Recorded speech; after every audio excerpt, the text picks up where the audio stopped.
Hello everyone, DHU polytechnic entrance से related students के दो डाउट के साथ मैं आप लोगों के सामने आया हूं।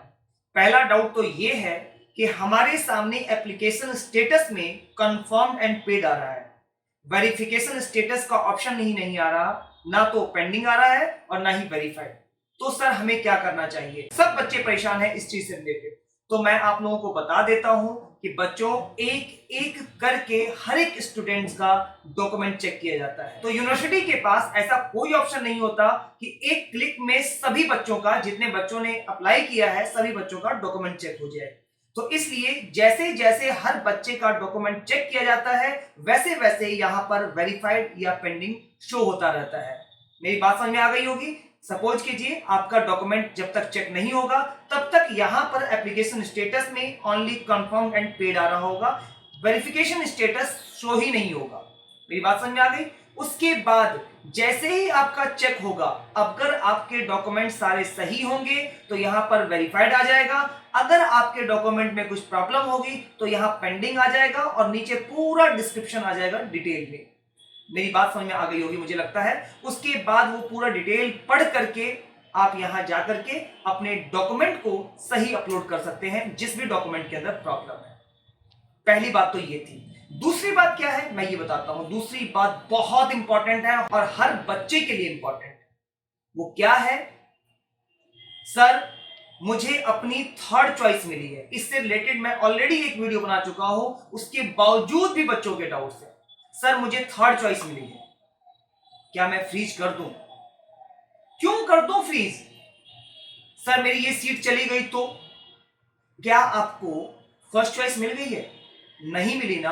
अगर आपको फर्स्ट चॉइस नहीं मिली है बच्चों, तो आपको सीट फ्रीज करने की कोई जरूरत नहीं है। जो आपको सीट मिली है वो सिर्फ और सिर्फ उसी कंडीशन में कैंसिल होगी। अगर आपको सीट मिली है और आपने फीस पे कर दी है तो आपकी सीट उसी कंडीशन में कैंसिल होगी जब उससे हायर प्रायोरिटी वाला कुछ आपको अलॉट कर दिया जाता है। अदरवाइज आपकी सीट कैंसिल नहीं होगी।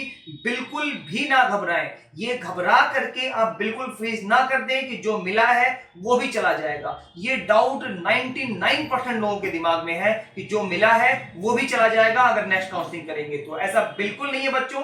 अगर हम लोग नेक्स्ट काउंसलिंग करते हैं तो हमको हायर प्रायोरिटी ही मिलती है, या फिर वर्स्ट टू वर्स्ट जो हमें मिला हुआ है वो रहता है। तो इस बात को लेकर के बिल्कुल निश्चिंत हो जाए कि आपकी सीट कैंसिल होने वाली है। तो मुझे लगता है सीट फ्रीज करने से रिलेटेड आपको समझ में आ गया होगा। फिर भी आपको लगता है कि मेरे पास 3 चॉइस है, मैं इससे ही सेटिस्फाइड हूं, मुझे इसको चेंज करना ही नहीं है। जैसे मेरे पास एक बच्ची आई थी, वो अभी बोल रही थी कि सर मैंने द्वारका कैंपस 1 का कंप्यूटर साइंस फर्स्ट प्रायोरिटी डाली थी, कस्तूरबा सेकंड प्रायोरिटी डाली थी, अब मुझे कस्तूरबा मिल गया है, तो क्या मैं कस्तूरबा को फ्रीज कर दूं? मैंने बोला कि बेटा क्यों फ्रीज कर रहे हो, अभी द्वारका वाला ऑप्शन बचा हुआ है ना। कि नहीं सर मैं कस्तूरबा से सेटिस्फाइड हूं, मेरी फैमिली चाहती है कि मुझे कस्तूरबा में ही जाना चाहिए, मैं कस्तूरबा ही लेना चाहती हूं। तो अगर ऐसा है आपके साथ कि आपको वही लेना है तो हाँ, फिर आप उसको फ्रीज कर सकते हैं।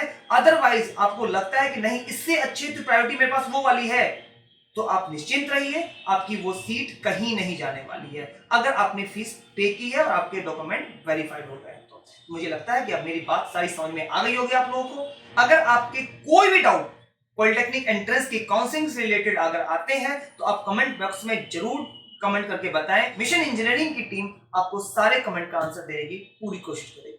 Thank you so much.